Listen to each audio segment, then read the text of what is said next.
Oh boy, was Baby Driver fantastic. Oh my god, what a film. Are you listening at all right now? Why have you got the sunglasses on? Oh, because I'm making the same joke that every other YouTuber made, because, you know, we're all comedians. What are you listening to?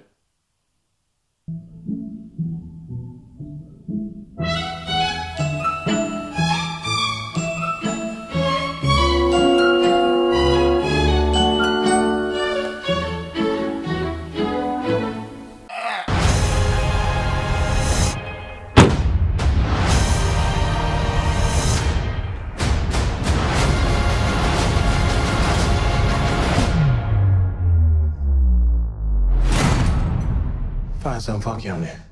Just in case we gotta rip this joint up.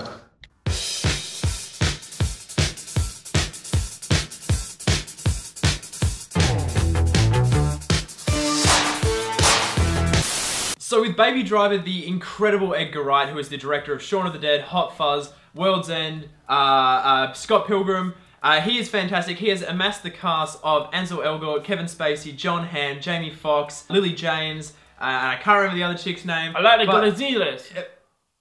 That may have come across as a little bit on the racy side. Yeah, it was really not meant to be at all. Anyway. I just couldn't pronounce her name. Here's her name. Boom. She was great as well. And basically, we follow the main character, played by Ansel Elgort, whose name is Baby, and he is a driver, specifically a getaway driver, and who's basically got tinnitus, so he's got a ringing in his ears. He's always listening to music, and we basically follow him trying to get out of his getaway driver mob life after he meets Lily James's character, and they kind of fall in love. It's a really, really fantastic story. It sounds really basic, but as the film goes along, in true Edgar Wright fashion, it gets more and more insane until by the time you get to the ending, like, it just keeps going up a gear. Yeah, you know, oh.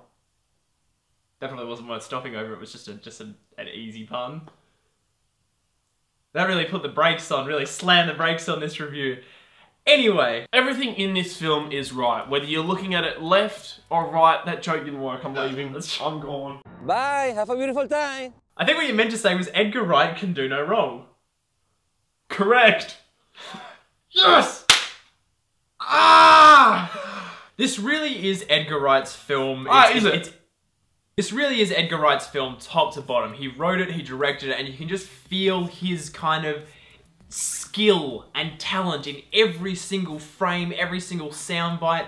Everything here has just pretty much been nailed. It's such a hard film to fault at all. It'll all come down to whether you liked certain parts of it or not. But looking at it objectively, overall, I cannot see anything wrong with this movie. It is just balls to the wall entertainment top to bottom, and that is just insane. At the same time, I've got to say, when I did leave, I almost kind of felt as though, as much as this is 110% an Edgar Wright film, it also felt so less Edgar Wrighty and more on the studio side. And in that, it kind of felt like a little bit of a middle finger to Marvel and Disney to say, hey, I can actually abide by a few rules and I can make the film that I want, and it could have been in your guidelines, because if you didn't know, he was booted off Ant-Man because they didn't want an Edgar Wright film, they wanted a Marvel film, but who cares, because we ended up getting this instead. And this is so much better than Ant-Man was. I mean, seriously, this is such a fantastic movie, and the thing is, yeah, he has reined in his style a lot. Like, this is really different to the Cornetto trilogy, which is basically all these crazy whip zooms and whip pans and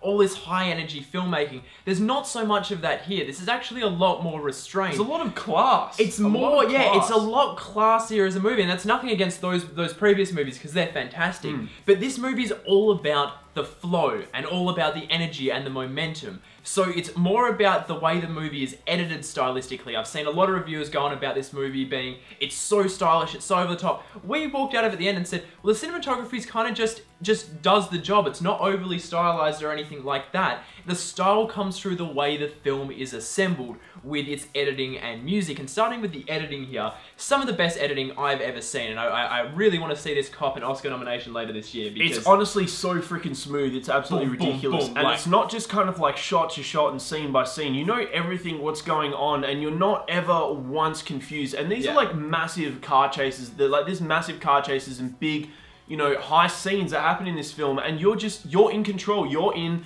the driver's seat the entire time. You just know what's happening. Yeah, and that's a really, really tricky thing to do. There's not many films that manage to pull that off these days. The Fast and Furious movies do it to a degree, not as well as Mad Max Fury Road did. This is one of the best kind of action films I've seen in a long time. And that's not to mention when we go into the real stylistic editing here, there's kind of that, for those of you guys that have seen Whiplash, or I guess just Edgar Wright's other movies, there's a lot of those quick inserts of things, and it just kind of builds, like, it gives a rhythm. It's kind of like a little solo as such. And as well as, like, there's gunfights in here where it's pretty much edited on the gunfire, which is insanely incredible considering we saw that done in Resident Evil earlier this year and it being absolutely atrocious. It's amazing that he managed to pull this off. What I want to say here is going into the music, because the music here is a big draw card here, and it's kind of what makes this film so special, is I read a review where someone says that Baby Driver uses music like we use air.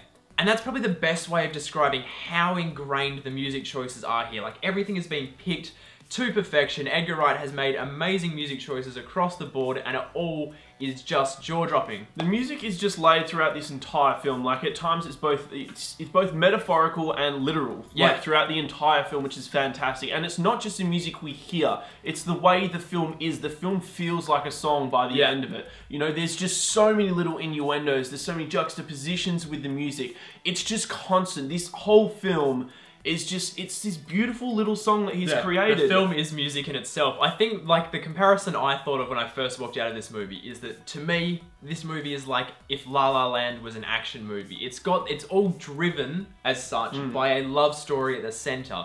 And you've got this crazy mob story with heists and robberies and all of that going through the center that makes it this action film. And those two things coming together, for me, on an enjoyment level, there's not much more fun I can have in a cinema than that. And it just so happens that Edgar Wright made a movie that's pretty much faultless. Yeah, and I mean, like, especially with the pacing as well, the music really helps the pacing of this film. And, like, even when it starts to slow down, like, and the characters are connecting with one another and you get lovey-dovey scenes, they're connecting through music. Yeah. And you're also connecting through that music as well. So you're sharing a moment, kind of like, as the audience watching these two, but you're also enjoying the music with them. It's so special. It's such a special experience. The movie has such an insane rhythm throughout. And we've also got to talk about how great all the actors are here, because everyone does fantastic work. I want to say in particular that Jon Hamm and Jamie Foxx, for me, were fantastic. Like, Jamie Foxx goes nuts in this role. His character is batshit crazy, which is a pun about his name if you've seen the movie, and I just explained a joke, so now it's not going to be funny.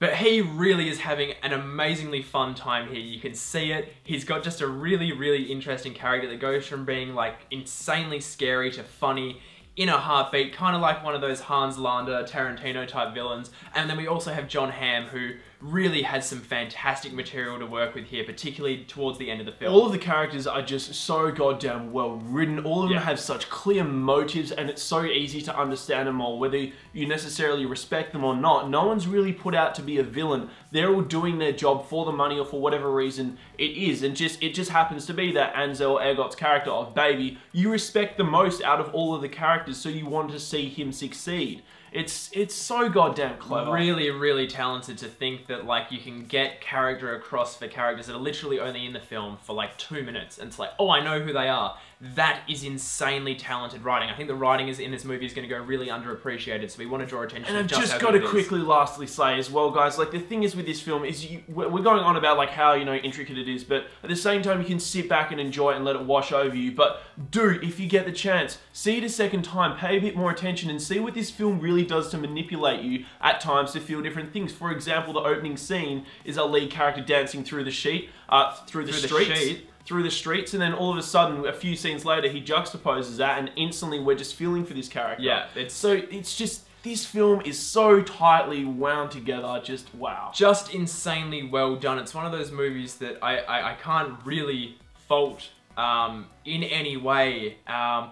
And so I think for me, like, I have to give it a 10. Like, I can't not at this stage, just talking about it again now. We keep bouncing about it, and we're like, nah, do we give it a 10, do we not? But this is a faultless film. It is a flawless, faultless film. It's got everything there. It's a 10. I can't. Yeah, the only 10, we like didn't want to do that, but we kind of have to, because I think the only thing that's going to be any drawbacks here is what you don't like about it, which doesn't take away from the film not being fantastic, and for us, we absolutely loved it. So it's a 10.